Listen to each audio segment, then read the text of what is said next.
Hello, welcome back to the Mystic Rose Forum, where we talk all about esotericism, the esoteric history, religion, philosophy, and much more. I should do like a occultism and tea. What would I call it? Tea and occultism? Drinking tea and talking occultism? What would I call this?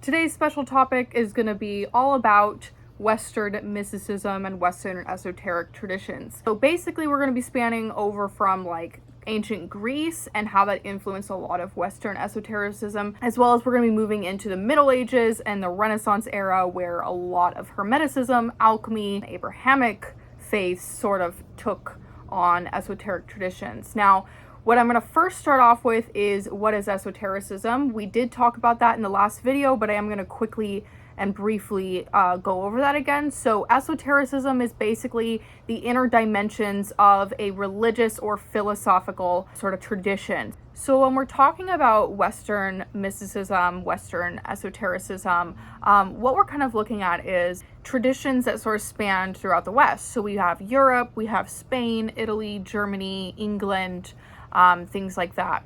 So as you're journeying through Western esotericism, these are a couple sort of terms that you might hear quite often that I kind of want to go over. So these are sort of core themes. Now keep in mind that different traditions have different sort of beliefs, but I will say that there is a lot of similarities. And these are sort of the similarities that I have discovered personally through my studies. So we're going to start with the monad. You're going to hear that term quite often. So the monad is essentially a unity of all things. It's a central point. It's the seed that basically bursts all of creation. Now, I would say that Western esotericism and mysticism, they do sort of take on a more monotheistic viewpoint. So the monad basically is the all, and the all is one. So essentially that everything is interconnected, and that we are all sort of emanations and archetypes of the one. And now we're also going to be looking into idealism. So idealism is also pretty prominent throughout Western mysticism. Many of you probably have read the Kabbalion if you're watching this YouTube video. If you haven't, it's pretty popular. The Kabbalion essentially is a more modern take on older Hermetic teachings. One of the principles in the Kabbalion is that the universe is mental. This is going to be a common theme that you're going to see throughout a lot of Western esotericism is idealism. The next one is the feminine archetype of God. So a lot of Western esotericism, ancient Christian mysticism and things like that, and Jewish mysticism, Kabbalah, they talk about the feminine archetype of God. And so this can be termed as Sophia. Wisdom is what Sophia means in Greek. So you're going to be seeing that as well. Sophia is very prominent throughout Western esotericism. And then we have the Shekinah from Jewish Kabbalah, and we have in alchemy, Alchemia. Another common theme that you're going to see throughout Western esotericism is the union of the masculine and feminine. So the idea that there is masculine and feminine principles within every individual, and one must reconcile the two. So this can actually be related to the left and the right brain, the emotional and the logical, as well as we're going to see in alchemy, this is termed as the red and the white king. And then in Kabbalah, we see it as wisdom and understanding, Chokmah and Bina. And then we're going to see another term called the great work. So the great work is essentially the end goal for every mystic seeker. And so the lapis lazuli is known as the philosopher's stone in alchemy. And this stone is sort of allegorical way of saying that the alchemists brought heaven down to earth into physicality, into a stone, which means, you know, something concrete, something fixed. The Holy Grail, the Golden Fleece, the lapis lazuli are all basically talking about the end of the journey where the mystic basically harnesses eternal life and wisdom. Now we're going to move on to Plato, because this is very important. Plato actually talks about a couple ideas that are very prominent throughout, Hermeticism, alchemy, Kabbalah, and many other Western sort of ideas. So Plato talks about the one. He also talks about things like the emanations, which you're going to see the word emanations a lot, especially if you're studying Kabbalah.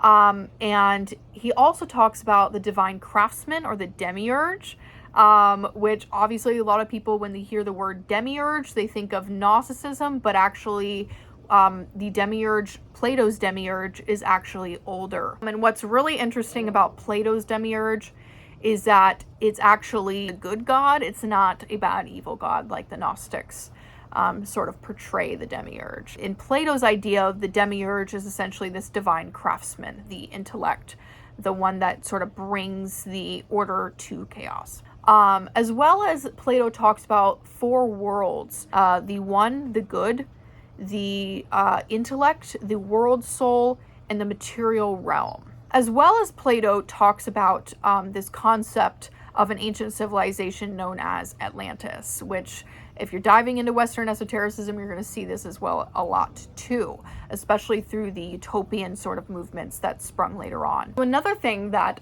you're going to see a lot is Neoplatonism. So Neoplatonism is the philosophical and mystical movement that sort of emerged in the 3rd century CE, and this was sort of expanding upon Plato's teachings. And this was founded by the philosopher Plotinus. So an important figure who actually incorporated Neoplatonism into his theology is a very important Catholic saint known as Saint Augustine. And I actually remember reading about this in a book on Gothic architecture. And so I was actually pretty surprised myself when I read this, that he really incorporated a lot of Pythagorean number mysticism and Neoplatonism to his sort of idea of the Christian cosmos. So moving on, we're going to be talking about Christian mysticism. So there were Christian hermits and monks of the Middle East, particularly the deserts of Egypt and Syria, and they actually heavily influenced Christian mysticism and monasticism, as well as early Eastern Christian mystical texts that introduce ideas such as theosis, which was the process of becoming one with God. So we actually see again that idea of becoming one with God in a lot of early Christian sort of mystical traditions. But as well, we're going to be getting into some of the heretical offshoots of Christianity, and one of them obviously is Gnosticism, an early form of Christianity that actually was around during the time of the apostles. But as well, something important to note is that, Christianity also, especially during the Protestant Reformation, really started to take on esoteric traditions because it was so prominent during that time period, especially the Renaissance era. Another thing that's really important to note is that within Catholicism, the word mystic is actually used quite often to describe a saint. And so I actually am going to list a couple examples here of different mystic/Catholic saints. And so in the Catholic Church, the word mystic is embraced, and it's used to describe a saint who had mystical and direct experience with God, the angelic world, Mother Mary, visions of Christ, etc. Now, the next subject we're going to be talking about is alchemy in the Middle Ages. And so alchemy became a very prominent practice in the West and the Middle Ages and the Renaissance era. And much of alchemy was heavily influenced from the Islamic world. Islamic scholars sought to preserve its texts and its teachings. The translation of alchemical texts in Europe began in medieval Spain and Sicily, where Arabic texts were translated into Latin. These translations brought Islamic and Eastern alchemical knowledge to Europe, making it accessible to Western scholars and intellectuals, which obviously then birthed Western alchemy. So essentially, what is alchemy? This is really, really important. So let's start with where it originated. So alchemy is commonly agreed upon by scholars that it originated from ancient Egypt. So alchemy is the precursor to chemistry, and its laboratory practice sought to transmute base metals into gold to create a universal elixir of immortality known as the aurum potable, the drinkable gold, or the lapis exilis, the philosopher's stone. Alchemy contributed to the making of medicine, alcoholic distillations, perfumes, oil paints, glass making, cosmetic pigments, and a plethora of other things. But essentially, really, at its core, when we're talking about its practical aspect, alchemy really was seeking to create gold from base metals. And this was because they believed that gold would essentially bring the alchemists immortality. But also what's important to note, and this is the more sort of important side to alchemy, is that it wasn't just a laboratory practice, that the laboratory actually was a spiritual allegory. And so when, the alchemist was conducting these different experiments, it wasn't just a physical sort of hands-on thing, it was a spiritual thing as well. So now moving on, we're going to actually take a look at some Christian alchemists. And I think that this is, pretty interesting due to the fact that not many people know the depths of, the esoteric side of Christianity. And so I think that this is pretty interesting. So Albertus Magnus, a Dominican friar and philosopher, was deeply interested in natural sciences and alchemy and sought to integrate it with his Christian beliefs, seeing alchemy as the transformative process of union with God and nature's mysteries. Next up, we have Thomas Aquinas, and he was actually a medieval saint, but he also was a renowned theologian and philosopher, and Aquinas engaged with alchemical ideas in his work Summa Theologica. Next up, we have Roger Bacon. He was an English philosopher and Franciscan friar, and Bacon was the first to advocate experimental alchemy as a means to gaining knowledge of God's creation. And so the Franciscans were actually a religious order within Catholicism that was founded by Francis of Assisi in 1209. Several of these different Franciscans, like Roger Bacon, were interested in alchemical pursuits. So now what we're going to be moving into is magic in the Middle Ages. Now, magic in the Middle Ages was very prominent, and that is something that's really important to note, is sort of that the Middle Ages is when magic and witchcraft and folklore and all of these different things were circulating. So throughout the Middle Ages, we see a huge birth of grimoires and angelic magic. And so for Harry Potter fans, super fun, right? This is where it all kind of springs, with all of the really gorgeous emblematic grimoires and spells and incantations and things like that. Some of the examples of popular grimoires in the Middle Ages and Renaissance include Secretum Secretorum, which was the secret of secrets, the Liber Juratus, the Sworn Book of Honoris, the Liber Mysterium Quintinus, the Book of Mysteries, Part 5. And so the magic systems really emphasize sort of the incantations, the chants, the different sigils to draw, magic squares, these different sort of systems, right? It's kind of like a lot of, grimoires and things like that kind of really sprung in the Middle Ages. Now, something important to kind of note is that, medicine was very different back then, and science was very different back then. It was like very undeveloped. So, people back then, they really saw like illness or catastrophes and things like that as like, God's wrath or, demons or spirits. So there was so much mysticism in the Middle Ages, but a lot of superstition as well as fear. And so there's things like the witch crazes and things like that. Another popular one as well is the documentations of John Dee and Edward Kelly's angelical invocations. Those are two very, very prominent names that you're going to hear a lot as well. John Dee was Queen Elizabeth I's personal astrologer, and he was in the royal court of the infamous Queen Elizabeth I. Moving on, we're going to move on to a very prominent figure. I personally have seen this figure a lot. Whenever I step into an occult bookstore, there he is, bam. Agrippa's 3 books of occult philosophy. So Heinrich Cornelius Agrippa was a German polymath and occultist who lived during the 15th, 16th centuries. His most well-known work is known as his De Occulta Philosophia, published in 1531, also known as Agrippa's 3 books of occult philosophy.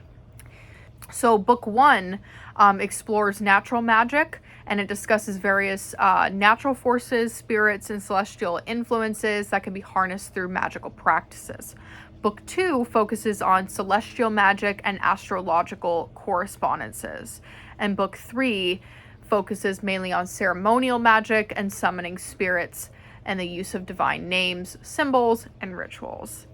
Agrippa's works contributed to the revival of interest in regards to Hermeticism and Kabbalah during the Renaissance. So his influence extended to other prominent figures of his time, such as Paracelsus and Giordano Bruno. Moving on, we're going to kind of look into Hermeticism. So it's really important to know what Hermeticism is when we're diving into Western esotericism, because now you've kind of heard the name several times throughout this video. So we're going to kind of briefly talk about what is Hermeticism. So Hermeticism basically arose during the Hellenistic era, and I actually talk about this in my last video if you want to go check that out.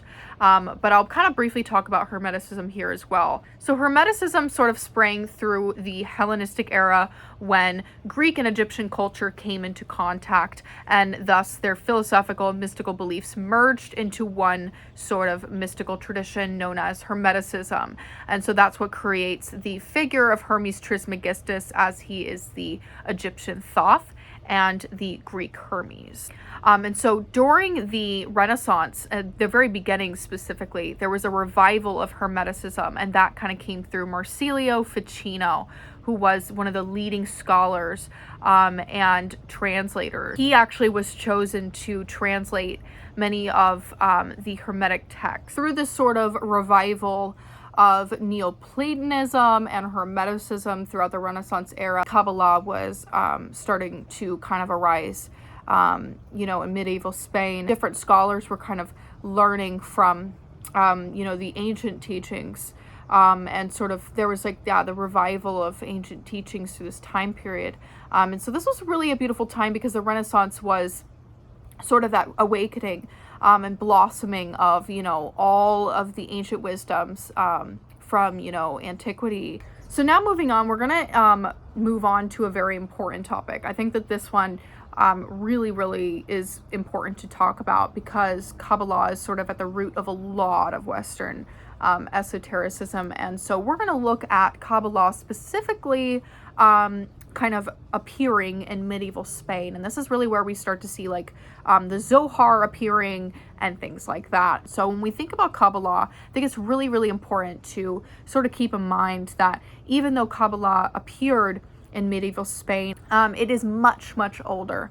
And so we're going to kind of take a look at that right now. Here I have a sort of timeline of the earliest Kabbalistic texts, going from the Sefer Yetzirah to several other ones, Book of Brightness, Illumination, which is known as the Sefer HaBahir. And so I think that this sort of timeline will kind of give people sort of an idea of sort of the estimated time frames of these different Kabbalistic texts. But essentially, Kabbalah was a Jewish mystical tradition, and it still thrives today, and it's very widely sort of practiced in Jewish communities. And so now that we have sort of an understanding of the sort of history of Kabbalah and what Kabbalah is, now it's really important to kind of note that Kabbalah started to fall into the hands of Christian scholars and theologians and mystics, and they started to use the Kabbalistic system. Thus, we can see a birth of Christian Kabbalah taking place through prominent figures such as Raymond Lull in the 12th century, where his aims were to unite the Abrahamic faith through Kabbalah, and of course Giovanni Pico della Mirandola, as well as figures like Kircher and Agrippa. As well as I want to note, there are a couple others like Jakob Burma and Robert Flood, who also used Christian Kabbalah in their systems, but sort of have like a more Rosicrucian sort of underlying tone to it.